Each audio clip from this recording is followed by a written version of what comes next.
ప్రపంచానికి చూపించే ఒక మైలురాయి. వికసిత్ భారత్ 2047 లక్ష్యాన్ని చేరుకునే దిశగా ఇది చాలా గొప్ప అడుగు. ఈ ఎదుగుదలకి అసలైన బలం మౌలిక వసతుల రంగం, ముఖ్యంగా రోడ్లు, హైవేలు. ఈ రంగంలోకి వచ్చిన భారీ మార్పులకి కేంద్ర బిందువుగా ఉన్నది గౌరవ కేంద్ర రహదారుల మరియు రవాణా శాఖ మంత్రివర్యులు శ్రీ నితిన్ గడ్కరీ గారు. ఆయనకున్న దూరదృష్టి, పట్టుదల, పనితీరులోని ఖచ్చితత్వం ఆయనని ఎంతో ప్రత్యేకంగా నిలిపాయి. 2014లో దేశంలో జాతీయ రహదారులు 91,000 కిలోమీటర్లు ఉండగా ఇప్పుడు అది 1,46,000 కిలోమీటర్లకి పెరిగాయి. రహదారి నిర్మాణ వేగం రోజుకి ఒకప్పుడు 11.5 కిలోమీటర్లు ఉంటాయి. ఈ రోజునది రోజుకి సుమారు 34 కిలోమీటర్లు చేరింది అంటే అది గడ్కరీ గారి ఘనత, ఆయన లీడర్షిప్ ఎబిలిటీ. నిర్మాణ వేగం 3 రెట్లు పెరిగింది. అలాగే మౌలిక వస్తువుల రంగానికి కేటాయించిన బడ్జెట్ ని సుమారు 6 రెట్లు పెరిగింది. Atal tunnel, Delhi Mumbai expressway, Chardham highway ఇలాంటివన్నీ గొప్ప ప్రాజెక్టులు ఆయన నేతృత్వంలోనే పూర్తయ్యాయి. Shri Gadkari ji is therefore seen as a symbol of India's infrastructure renaissance and is rightly known as the highwayman of India. మన రాష్ట్రం కూడా అభివృద్ధి దిశగా పరుగులు పెడుతోంది. గౌరవ ముఖ్యమంత్రి శ్రీ నారా చంద్రబాబు నాయుడు గారి నాయకత్వంలో మన ప్రభుత్వం మొదటి రోజు నుండి అభివృద్ధిపైన దృష్టి పెట్టింది. గత ప్రభుత్వానికి కేంద్రం నుండి సహాయం వచ్చినా రహదారి అభివృద్ధిపై సరైన శ్రద్ధ చూపలేకపోయారు. కానీ ఇప్పుడు ఎన్డీఏ కూటమి ప్రభుత్వం స్పష్టమైన లక్ష్యంతో పూర్తి కర్తవ్య బద్ధతతో పనిచేస్తుంది.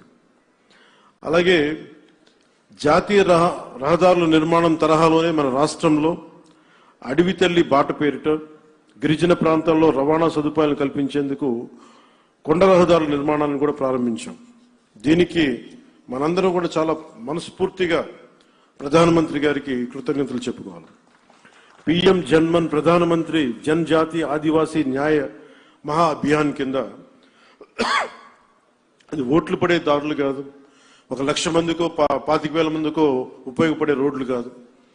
కానీ అభివృద్ధి పథంలో అందరూ బాగుండాలి, అందరూ దీంట్లో భాగస్వామ్యం తీసుకోవాలి అనే ఒక సదుద్దేశంతో ఈ పిఎం జన్మన్ కింద ప్రధానమంత్రి గారు దగ్గర నుంచి పిఎం జన్మన్ పథకం కింద కేంద్ర ప్రభుత్వం నుంచి 550 కోట్ల రూపాయలు మనకు వస్తే 50 కోట్ల రూపాయలు మన ఆంధ్రప్రదేశ్ నుంచి, నరేగా నుంచి దాదాపు 500 కోట్ల రూపాయలతోటి ఈ రోజున అడవి తల్లి బాటని స్వాతంత్రం వచ్చినప్పటి నుంచి కూడా రహదారులు వేయని గ్రామాలకి ఈ రోజున డోలీ మోతలతోటి ఇబ్బందులు పడుతున్న ఆ పరిస్థితిని తొలగిస్తూ రవాణా లేని ఏజెన్సీ గ్రామాలని రోడ్లతో కలుపుతున్నాం. దీనికి ప్రత్యేకంగా గౌరవ ముఖ్యమంత్రి శ్రీ నారా చంద్రబాబు నాయుడు గారికి కృతజ్ఞతలు తెలుపుకోవాలి. వారికి ఒకటే తెలియజేశాను, ఈ డోలీ మోతలు చాలా ఇబ్బందులు ఉన్నాయి సార్. కనీసం మనకున్న ఈ ఆర్థిక ఇబ్బందుల్లో కనీసం మీరు ఒక 50 కోట్లు కనుక రిలీజ్ చేయగలిగితే కనీసం కొన్ని గ్రామాలకైనా మనం చేయొచ్చు అంటే చాలా పెద్ద మనసుతోటి ఆ రోజున ఆయన ఆ 50 కోట్లు విడుదల ఈ రోజున దాదాపు మనం 1000 కోట్లుకి రోడ్లు వేయగలిగే స్థాయిలో ఉన్నాం. అందుకే మనస్ఫూర్తిగా మన ముఖ్యమంత్రి గారికి నా ధన్యవాదాలు తెలుపుతా ఉన్నాను. అలాగే ఇప్పుడు మనం ఈ రహదారులు కేవలం ప్రయాణ సౌలభ్యం కోసం మాత్రమే కాకుండా ఎకో టూరిజం అభివృద్ధికి, యువతకి ఉపాధి అవకాశాలకి మార్గం వేస్తున్నాయి. ప్రకృతి సౌందర్యాన్ని కాపాడుతూ నిర్మించిన ఈ మార్గాలు మన రాష్ట్ర అభివృద్ధికి గర్వకారణంగా నిలుస్తున్నాయి. ప్రాజెక్టులు పర్యావరణ సమతుల్యతకు భంగం కలగకుండా ముందుకు సాగేందుకు అటవీ అనుమతులతోనే అత్యంత జాగ్రత్తతో ప్రణాళికలు రూపొందిస్తూ కొనసాగిస్తున్నాం. మోదీ గారి దృష్టి, గడ్కరీ గారి కృషి, గౌరవ ముఖ్యమంత్రి చంద్రబాబు గారి సంకల్పంతో ఈ ముగ్గురి నేతృత్వంలో మన రాష్ట్రం, మన దేశం అన్ని రంగాల్లో పరిగెడుతుంది. అభివృద్ధిపై ప్రతి ఒక్కరు కూడా ఈ భాగస్వామ్యంలో మీరు చేరాలి, అన్ని ప్రాంతాలు అభివృద్ధి చెందాలనేదే మన లక్ష్యం. ఈ మంచి రోడ్ల వల్ల సరికొత్త పరిశ్రమలు, ఉత్పత్తి యూనిట్లు, IT industry, electronic, logistic hubs, food processing parks రాష్ట్రంలోకి వస్తాయి. ఇది రాష్ట్ర ఆర్థిక వ్యవస్థని బలంగా చేయడంతో పాటు దేశ ప్రగతికి మరియు దేశ జీడిపి వృద్ధికి మన వంతు కృషిని అందించడమే లక్ష్యం. ఇవి భారతీయుల ఐక్యతని, సమగ్రతని ప్రతిబింబిస్తాయి. మన ఆత్మబలంతో నిర్మితమైన ప్రగతికి మార్గదర్శక దీపాలు, రేపటి తరాలకి మనం అందించే ఒక బలమైన వారసత్వపు ఆస్తి. ఈ సందర్భంలో నేను మీ అందరినీ ఒకటే కోరుకుంటా ఉన్నాను. గత ప్రభుత్వాన్ని చూశారు, కూల్చివేతలతో మొదలైన ప్రభుత్వం, రోడ్లు వేయని ప్రభుత్వం, కనీసం రహదారుల్లో గుంతలు పూడ్చని ప్రభుత్వం. కానీ ఈ రోజున మన ఇన్ని ప్రతి ఊర్లో కూడా ఊరికి మధ్య గుంతలు పూడ్చడంతో పాటు రహదారులు నిర్మిస్తా ఉన్నాం. హైవేలు ఈ రోజున గడ్కరీ గారి ఆశీస్సులతో మనం ప్రారంభిస్తా ఉన్నాం. వీటన్నిటికి కూడా మనకు కావాల్సింది కనీసం ఒక 15 సంవత్సరాలు ఈ కూటమి చాలా బలంగా ఉండాలి. వాళ్ళు ఎన్నో రకాలుగా ఈ కూటమి ఐక్యతని దెబ్బతీయడానికి ప్రయత్నం చేస్తూ ఉంటారు. వీటన్నిటిని మనం కొంచెం జాగ్రత్తగా ఉండాలి, ఎరుగుతూ ఉండాలి.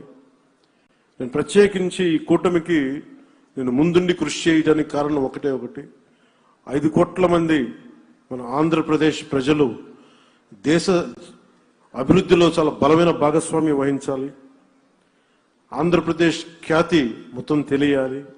మన వెనకబడ్డతనానికి తిరిగి దాటుకుని అభివృద్ధి పదంలో పరిగెట్టాలని ఒక్క సదుద్దేశంతో నేను చేసిన ఈ ప్రయత్నం ఈరోజు సఫలమై ఈ రోజున ఇంత పెట్టుబడులు వస్తున్నాయి.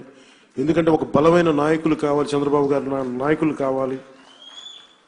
దేశం మొత్తం ఒకటే తాటిపై నడిపించే బలమైన నాయకులు శ్రీ మోదీ గారు. వీరందరి ఆశీస్సులు ఉన్నాయి, వీరందరి కృషి ఉంది. దాంతోపాటు జనసేన నాయకులకు కానీ, తెలుగుదేశం నాయకులకి కానీ, భారతీయ జనతా పార్టీ నాయకులకి, కార్యకర్తలకి, ప్రతి ఒక్కరికి పేరు పేరున చిన్న పొరపచ్చాలు ఏమున్నా కానీ వాటిని మీ స్థాయిలోనే సరిదిద్దుకొని మీరు ముందుకెళ్ళాలి, కూటమిని బలోపేతం చేయమని మనస్ఫూర్తిగా నేను కోరుకుంటా ఉన్నాను. అందుకని మనస్ఫూర్తిగా మరోమారు ధన్యవాదాలు తెలియజేసుకుంటూ ఆంధ్ర అభివృద్ధి పదంలో రాకెట్ స్పీడ్తో వెళ్లాలని మనస్ఫూర్తిగా కోరుకుంటూ ఇక్కడికి వచ్చిన మీ అందరికీ ప్రత్యేక ధన్యవాదాలు తెలుపుకుంటూ గడ్కరీ గారికి మరోమారు మనపూర్వక ధన్యవాదాలు తెలుపుకుంటూ సెలవు తీసుకున్నాను. జై భారత్, జై హింద్.